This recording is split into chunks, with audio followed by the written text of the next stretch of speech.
शिवाय। हर हर महादेव। जय शंकर की ओम गुरुवे नमः।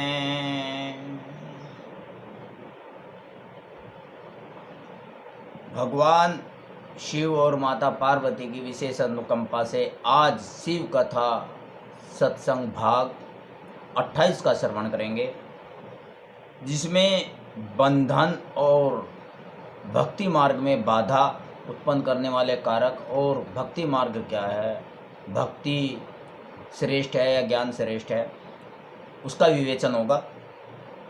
भगवान शिव तो अनायास ही समस्त पशुओं को बंधन से मुक्त करने में समर्थ हैं, फिर वे उन्हें बंधन में डाले रखकर क्यों दुख देते हैं। यहाँ ऐसा विचार या संदेह नहीं करना चाहिए, क्योंकि सारा संसार दुख रूप ही तो है, ऐसा विचारवानों का निश्चित सिद्धांत है। जो स्वभावतः दुख में है और दुख रहित कैसे हो सकता है। स्वभाव में उलटफेर नहीं हो सकता। वैद्य की दवा से रोग नहीं होता। वह रोग पीड़ित मनुष्य को अपनी दवा से सुखपूर्वक उद्धार करता है। इसी प्रकार जो स्वभावतः मलिन और स्वभाव से ही दुखी हैं, मलिन यानी कि काम क्रोध लोभ मोह मद अहंकार जिनमें कूट कूट कर भरा है, अपने इन विकारों के कारण जो दुखी हैं, उन पशुओं को अपनी आज्ञा रूपी औषधि देकर शिव दुख से छुड़ा देते हैं। यहाँ तात्पर्य यह है, शिव पुराण कहता है कि दुख भगवान नहीं देता, भगवान तो दुखों से छुड़ाता है। वो तो सुख करता दुख हरता है। आरती में भी हम कहते हैं सुख करता दुख हरता। इसलिए इसके द्वारा शिव का दोषारोपण नहीं किया जा सकता, शिव पर दोषारोपण नहीं किया जा सकता, भगवान पर दोषारोपण नहीं किया जा सकता कि हे भगवान अगर दुखों में हो गए, हे भगवान तूने क्या कर दिया। तुम्हारे साथ तो जो 6 राक्षस हैं उनमें से जो भी हैं उन्होंने दुख दिया है, काम क्रोध लोभ मोह मद अहंकार में। भगवान के अधीन सारा संसार है, भगवान के बस में सारा संसार है, और भक्त के बस में भगवान है। कहते हैं एक भजन में, भक्त के बस में है भगवान, भक्त के बस में है भगवान। तो भगवान के बस में तो सारा संसार है, लेकिन भगवान भक्त के बस में है, तो फिर सारा संसार भी भक्त के बस में हो गया ना। उसके लिए भक्ति मार्ग पर का अनुसरण करना पड़ेगा, भक्ति पर, अनन्य भक्ति पर चलना पड़ेगा। अब कुछ लोग कहते हैं हमें अन्न दिया खाने के लिए, लेकिन खाओ, छको मत। मान लो तो पैर दिए चलने के लिए, चलो थको मत, ऐसा महापुरुष ने कहा है। शिव तत्व भक्ति मार्ग का सत्संग आगे लेकर चलेंगे, उससे पहले इन महान गुरु महात्मा की ये 4 बातें सुन लीजिए। सुनिए, देखियो क्या कितनी बढ़िया शिक्षा ये गुरुजी महात्मा दे रहे हैं। इनको सत सत नमन है। देखो भालो तको मत, देखो भालो तको मत, बोलो चालो बको मत, खाओ पियो छको मत, और चलो फिरो थको मत। सुनिए आपने ध्यान से, इन महान आत्मा महाप्रभु महाराज गुरुवर की ये 4 बातें। हम यही गलती करते हैं ना, तो अमल करना इन गुरुजी की इन 4 बातों पर। अब सत्संग को आगे लेकर चलते हैं। एक समय की बात है, जब मामा के आश्रम में बालक उपमन्यु को पीने के लिए बहुत थोड़ा दूध मिला। माँ ने तो बहुत थोड़ा दूध दिया उपमन्यु को। तब मामा का बेटा अपनी इच्छा के अनुसार गरम गरम उत्तम दूध पीकर उसके सामने खड़ा था। मातुल पुत्र को, मामा के पुत्र को इस अवस्था में देखकर व्याघ्रपाद कुमार उपमन्यु के मन में ईर्ष्या हुई, जलन हुई। देखो, हमें तो सुख सुविधा नहीं मिल रही, दूसरे को मिल रही है, हम खाली पेट हैं, दूसरा दूध और बादाम खा रहा है, तो ईर्ष्या तो होगी, स्वभाव है। ईर्ष्या हुई और वह अपने माँ के पास जाकर बड़े प्रेम से बोले, माते, माँ भागे तपस्विनी, मुझे अत्यंत स्वादिष्ट गरम गरम गाय का दूध दो, मैं थोड़ा सा नहीं पीऊँगा।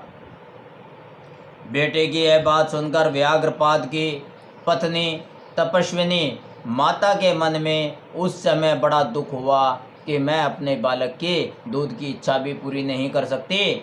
उसने पुत्र को बड़े आदर के साथ छाती से लगा लिया और प्रेम पूर्वक लाड़ प्यार करके अपनी निर्धनता का स्मरण हो आने से वह दुखी हो विलाप करने लगी। महातेजस्वी बालक उपमन्यु बारंबार दूध को याद करके रोते हुए माता से कहने लगे, माँ दूध दो, मुझे दूध क्यों नहीं देती, आप दूध दे दो ना।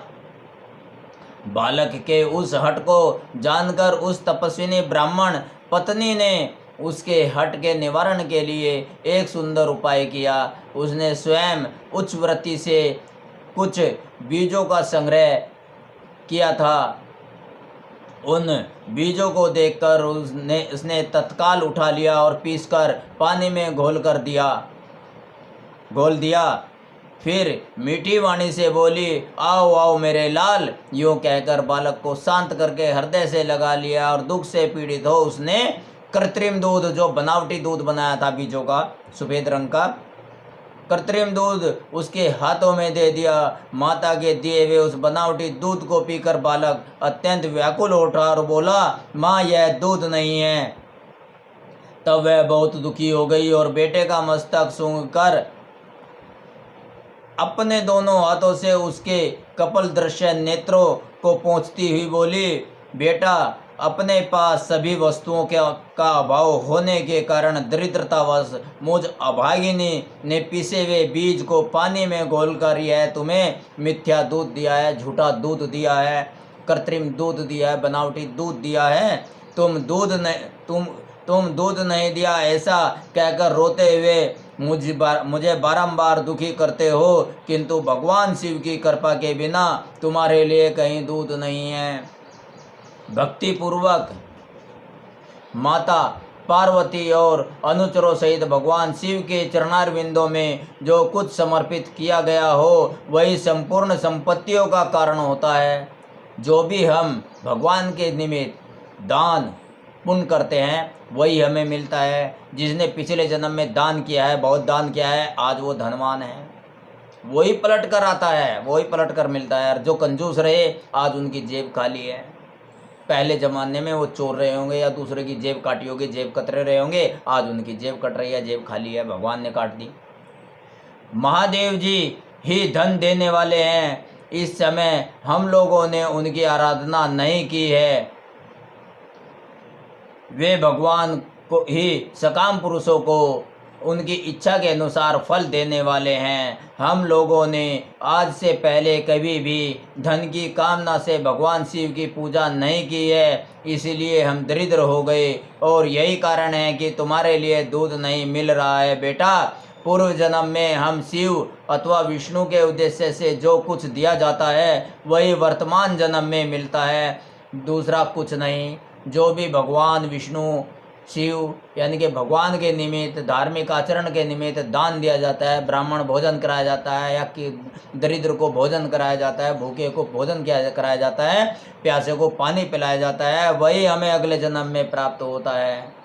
यानी कि इस जन्म में हम बैंक में जमा कर रहे हैं दान करके, और वो हमें पुनः अगले जन्म में जब जरूरत होगी तब मिलेगा।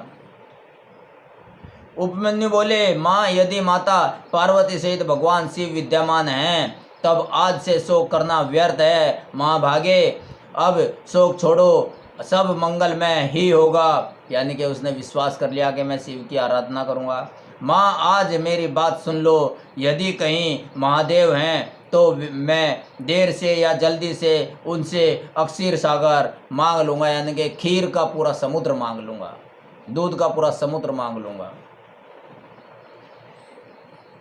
उस महाबुद्धिमान बालक की यह बात सुनकर उसकी मनस्विनी माता उस समय बहुत प्रसन्न हुई और यूँ बोली। माता ने कहा, बेटा तुमने बहुत अच्छा विचार किया है, तुम्हारा यह विचार मेरी प्रसन्नता को बढ़ाने वाला है। अब तुम देर न लगाओ, सांब सदा शिव का भजन करो, अन्य देवताओं को छोड़कर मन वाणी और क्रिया द्वारा भक्ति भाव के साथ पार्षद गणों सहित उन्हीं शाम सदाशिव का भजन करो। नमः शिवाय।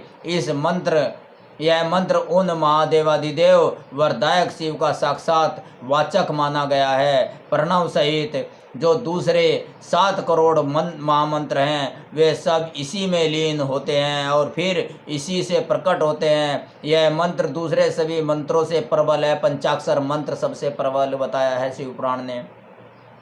और यह भी कहा है कि अगर कोई आदमी सारे देवताओं को छोड़कर महादेव की पूजा में लग जाएगा, निरादर उनका भी ना करे, वे भी महान आत्माएं हैं, महादेव हैं, देवादिदेव हैं, उनका भी निरादर न करे, विष्णु ब्रह्मा आदि का भी, लेकिन शिव की आराधना में लग जाए।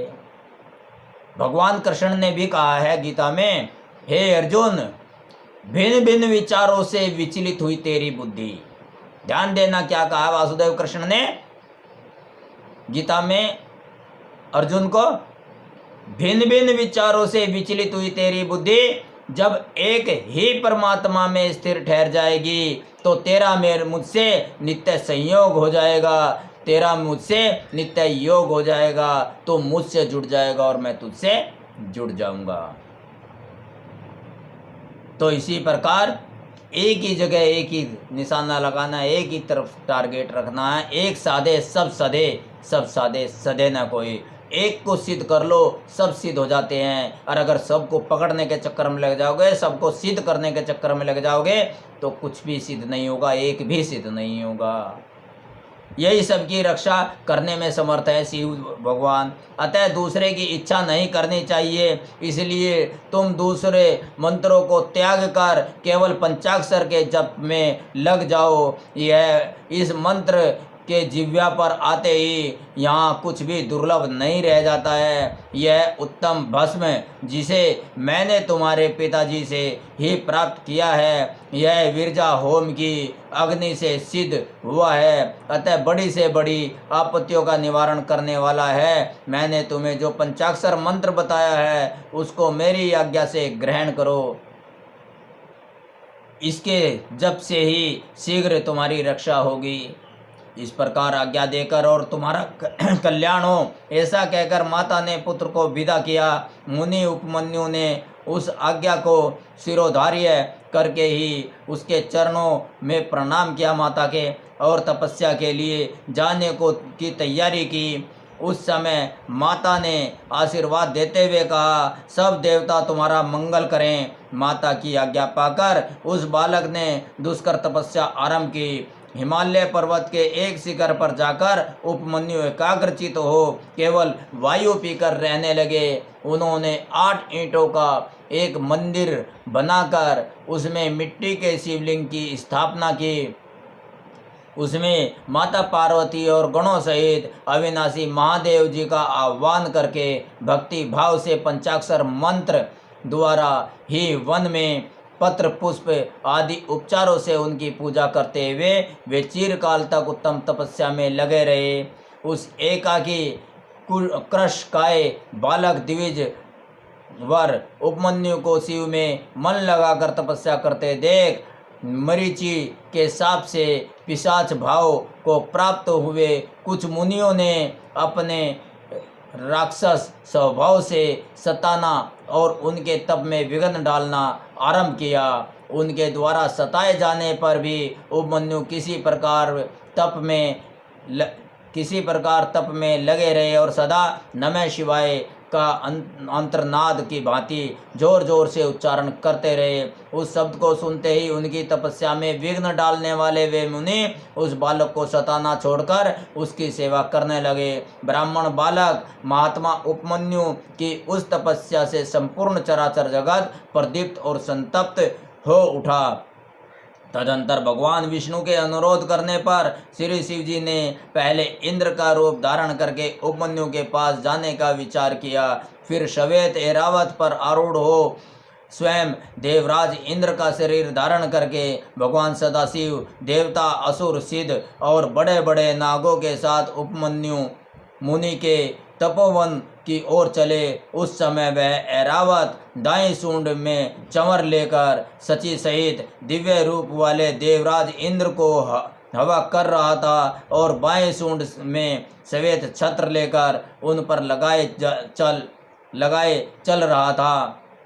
इंद्र का रूप धारण किए उमा सहित भगवान सदाशिव उस श्वेत छत्र से उसी तरह सुशोभित हो रहे थे जैसे उदित हुए पूर्ण चंद्रमंडल से मंद्राचल शोभायमान होता है। इस तरह इंद्र के स्वरूप का आश्रय ले परमेश्वर शिव उपमन्यु के उस आश्रम पर अपने उस भक्त पर अनुग्रह करने के लिए जहाँ पहुँचे। इंद्र रूपधारी परमेश्वर शिव को आया देख मुनियों में श्रेष्ठ उपमन्यु मुनि ने मस्तक झुकाकर प्रणाम किया और इस प्रकार कहा, देवेश्वर जगन्नाथ भगवान देव शिरोमणि, आप स्वयं यहाँ पधारें, इससे मेरा यह आश्रम पवित्र हो गया। इंद्र रूप शिवधारी शिव बोले, उत्तम व्रत का पालन करने वाले धौम्य के बड़े भैया महामुने उपमन्यु, मैं तुम्हारी इस तपस्या से बहुत संतुष्ट हूँ। तुम वर मांगो, मैं तुम्हें संपूर्ण अभिष्ट वस्तुएं प्रदान करूँगा। उन इंद्रदेव के ऐसा कहने पर उस समय मुनि परवर उपमन्यु ने हाथ जोड़कर कहा, भगवान, मैं भगवान शिव का भक्ति मांगता हूँ। यह सुनकर देखो उसने क्या मांगा, भक्ति। भक्ति श्रेष्ठ है, भक्ति महान है। यह सुनकर इंद्र ने कहा, क्या तुम मुझे नहीं जानते? मैं समस्त देवताओं का पालक और तीनों लोकों का अधिपति इंद्र हूँ। सब देवता मुझे नमस्कार करते हैं। ब्रह्मर्षि, मेरे भक्त हो जाओ, सदा मेरी ही पूजा करो, तुम्हारा कल्याण हो, मैं तुम्हें सब कुछ दूंगा। निर्गुण रुद्र को त्याग दो, उस निर्गुण रुद्र से तुम्हारा कौन सा कार्य सिद्ध होगा, जो देवताओं की पंक्ति से बाहर होकर पिशाच भाव को प्राप्त हो गया है। यह सुनकर पंचाक्षर मंत्र का जाप करते हुए वे मुनि उपमन्यु इंद्र को अपने धर्म में विघ्न डालने के लिए आया हुआ जानकर बोले। उपमन्यु ने कहा, यद्यपि तुम भगवान शिव की निंदा में तत्पर हो, तथापि इसी प्रसंग में परमात्मा महादेव जी की निर्गुणता बताकर तुमने स्वयं ही उनका संपूर्ण महत्व स्पष्ट रूप से कह दिया। तुम नहीं जानते कि भगवान रुद्र संपूर्ण देवेश्वरों के भी ईश्वर हैं, ब्रह्मा विष्णु और महेश के भी जनक हैं तथा प्रकृति से परे हैं। ब्रह्मवादी लोग उन्हीं को सत असत, व्यक्त अव्यक्त तथा नित्य, एक और अनेक कहते हैं। अतः मैं उन्हीं से वर मांगूंगा जो युक्तिवाद से परे तथा सांख्य और योग के सारभूत अर्थ का ज्ञान प्रदान करने वाले हैं। तत्वज्ञानी पुरुष उत्कृष्ट जानकर जिनकी उपासना करते हैं, उन भगवान शिव से ही मैं वर मांगूंगा। देवाधम दूध के लिए जो मेरी इच्छा है वह यूं ही रह जाए, परंतु शिवास्त्र के द्वारा तुम्हारा वध करके मैं अपने इस शरीर को त्याग दूंगा। ऐसा कहकर स्वयं मर जाने का निश्चय करके उपमन्यु दूध की इच्छा छोड़कर इंद्र का वध करने के लिए उद्यत हो गए। उस समय अघोर अस्त्र से अभिमंत्रित घोर भस्म को लेकर मुनि ने इंद्र के उद्देश्य से छोड़ा और बड़े जोर से सिंहनाद किया। फिर शंभु के युगल चरणारविंदों का चिंतन करते हुए वे अपनी देह को दग्ध करने के लिए उद्यत हो गए और अग्नि धारण करके स्थित हुए। ब्राह्मण उपमन्यु जब इस प्रकार स्थित हुए तब भगवत देवता के नेत्र का नाश करने वाले भगवान शिव ने योगी उपमन्यु को उस धारणा को अपनी सौम्य दृष्टि से रोक दिया। उनके छोड़े गए वे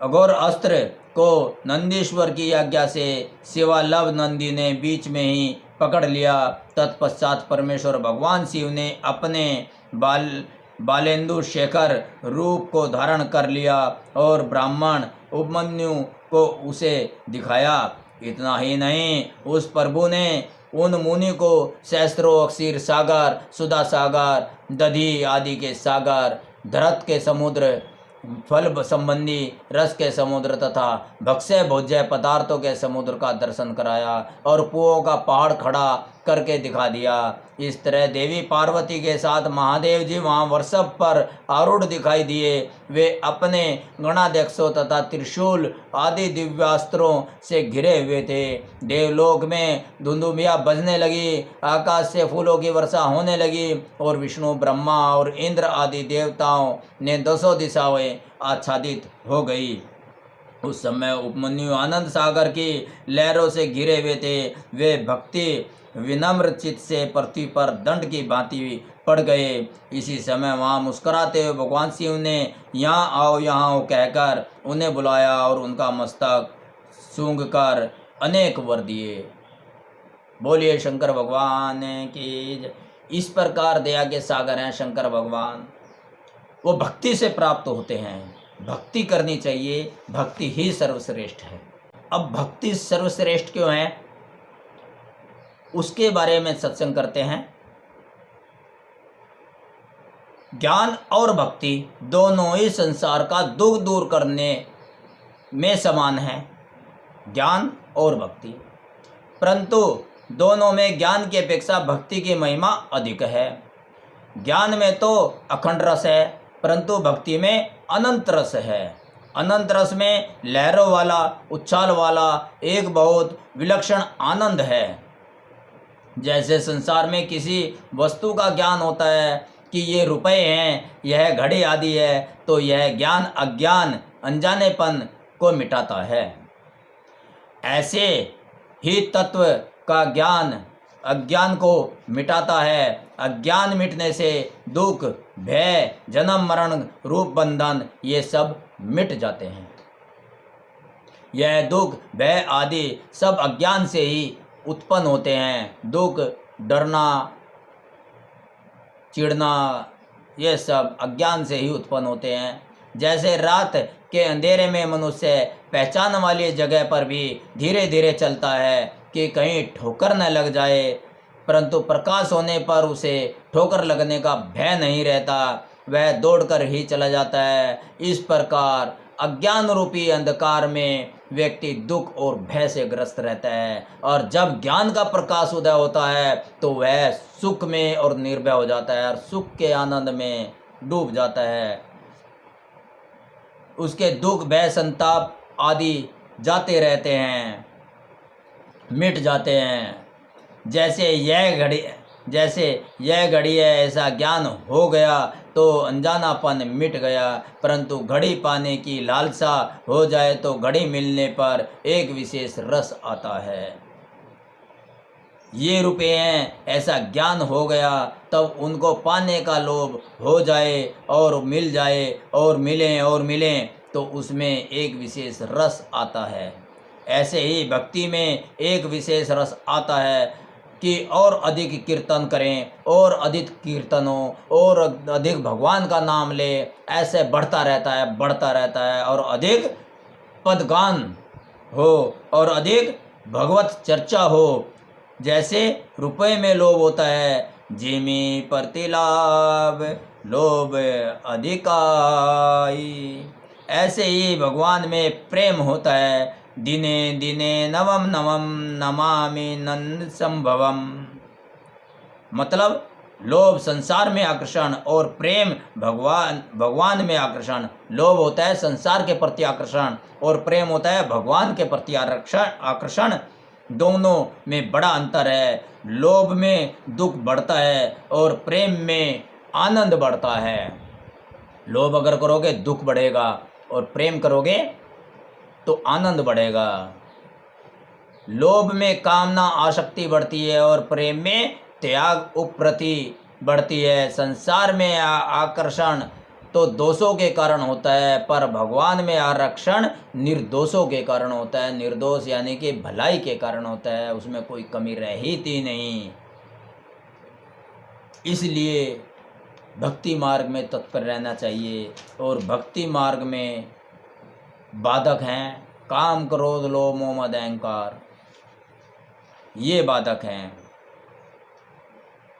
इसलिए रामचरितमानस में भी सुंदरकांड के में आता है वरदान, निर्मल मन जन सो मोहि पावा, मोहि कपट छिल छद्र न भावा। उन्होंने कहा निर्मल मन ही मुझे प्यारे हैं और मोहि कपट छल छिद्र, कपटी छल छिद्र वाले धोखेबाज नहीं पसंद है। जो बुद्धिमान मनुष्य है वह चाहे संपूर्ण कामनाओं से रहित हो, चाहे संपूर्ण कामनाओं से युक्त हो, चाहे मोक्ष की कामनाओं वाला हो, उसके तो तीव्र भक्ति योग के द्वारा परम पुरुष भगवान का ही भजन करना चाहिए उसको तो।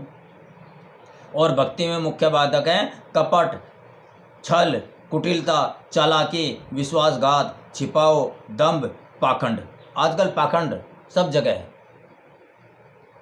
जजमान में भी पाखंड, यानी कि करने वाले में पाखंड और कराने वाले में पाखंड। कोई भी अछूता नहीं है, सारे नहीं है। मैं क्षमा चाहता हूँ, कुछ पुण्य परसेंटेज छल कपट वालों की, पाखंडियों की ज़्यादा है। काम क्रोध आदि दोष उतने बाधक नहीं हैं।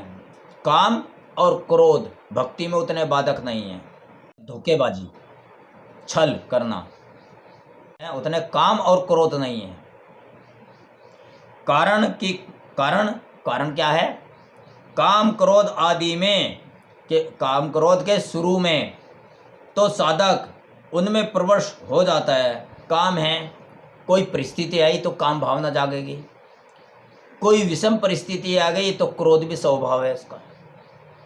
मनुष्य है, काम और क्रोध का स्वभाव में उसके, वो करने नहीं पाते, स्वयं प्रकट होते हैं, उसमें प्रवश हो जाता है, जानबूझ के नहीं करता। जैसे अब शांति से बैठे हैं, कोई बात हो गई तो सोचना तो नहीं पड़ा, इरादा तो नहीं करना पड़ा, योजना तो नहीं बनानी पड़ी। काम भावना में पहले से योजना तो नहीं बनाई। कोई चीज़ सामने आई तो काम भावना जाग गई, वासना जाग गई। और कोई परिस्थिति आई तो क्रोध उत्पन्न हो गया। पहले से तो नहीं विचार कर रखा था कि मैं क्रोध ही करूँगा, तो पहले से योजनाबद्ध नहीं है। वो सब तक प्रकट हो जाते हैं, स्वभाव में है, उसमें प्रवश हो जाता है, जबरदस्ती प्रवश हो जाता है। तो इसलिए वो इतने बाधक नहीं है। पर कपट आदि स्वतंत्रता से करता है।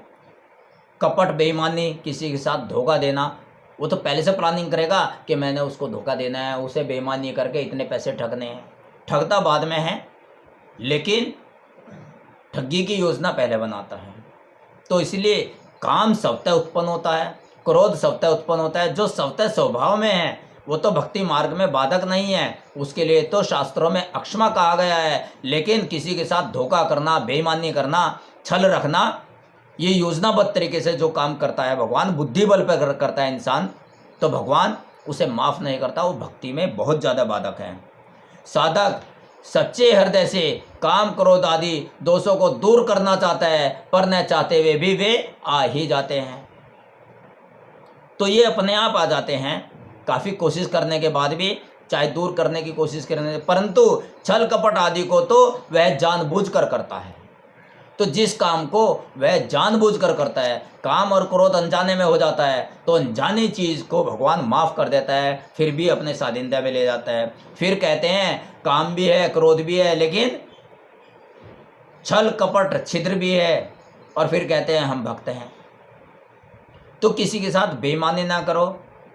कहते हैं काम भी छोड़ दो, काम भावना भी छोड़ दो, क्रोध भी छोड़ दो। यहाँ शास्त्र में शिव पुराण में कहा है कि काम और क्रोध, जब क्रोध अग्नि क्रोध उत्पन्न होता था तो तीसरा नेत्र खुलता था। शिव भगवान ने भी क्रोध किया है असुरों को मारने के लिए। तो क्रोध तो विषम परिस्थिति में, शत्रु के ऊपर या विषम परिस्थिति में या अपने अनुकूल परिस्थिति ना हो तो उत्पन्न हो जाता है। और काम वासना समय अनुकूल कोई देश काल देखा, कोई स्थिति ऐसी आई तो काम भावना भी जागृत हो जाती है, क्योंकि इंसान है। तो इन दो विकारों को तो अक्षमय कहा है, लेकिन छल कपट छिद्र जो जानबूझ कर किए जाते हैं, जो भी अपराध जानबूझ कर किया जाता है, योजनाबद्ध तरीके से किया जाता है, तो शिवपुराण में वेद व्यास जी कहते हैं कि वो, और गोस्वामी तुलसीदास जी भी कहते हैं, छल कपट छिद्र मोहि नहीं भावा, रामायण में, रामचरितमानस में। तो इसलिए छल कपट छिद्र भक्ति मार्ग में बहुत ज़्यादा बाधक हैं। जो बेईमान है, देखो ब्याज बट्टे का काम करता है, क्या वो झूठ नहीं बोलता, क्या बेईमानी नहीं करता? ना भैया, इतना लूंगा, इससे कम में पड़ता नहीं खाता, कहीं और चले जाओ। जो बेईमानी करता है, झूठ बोल के कमाता है, रिश्वत लेता है, और फिर भगवान का उपासक है, अब मैं तो भगवान का उपासक हूँ, वो जल चढ़ा रहा है, भगवान उसका स्वीकार नहीं कर रहे हैं। कामी आदमी का कर लेंगे, क्रोधी आदमी का कर लेंगे, लेकिन धोखेबाज का, रिश्वतखोर का, बेईमानी पूर्ण कमाने का, दूसरों को दुख देने वाले का कभी भी भगवान भला ही नहीं करेगा। कहते हैं भगवान अपने प्रति करे हुए दोष माफ कर देता है, लेकिन भक्त के प्रति, सज्जन पुरुष के प्रति किया हुआ दोष, उसे सताया हुआ कभी बर्दाश्त नहीं करते। तो महादेव भगवान भोलेनाथ और माता पार्वती की विशेष अनुकंपा से आज का शिव सत्संग भाग, शिव कथा सत्संग भाग 28 का हमने गुणगान किया। आपके ऊपर भक्तों भगवान भोलेनाथ की विशेष अनुकंपा बनी रहे, माता पार्वती का आशीर्वाद आपको सदा मिलता रहे, जीवन में आप सदा आनंदित हर्षोल्लास के साथ प्रफुल्लित होते रहें। इन्हीं दुआओं के साथ ओम नमः शिवाय, हर हर महादेव, जय शंकर की, ओम गुरुवे नमः।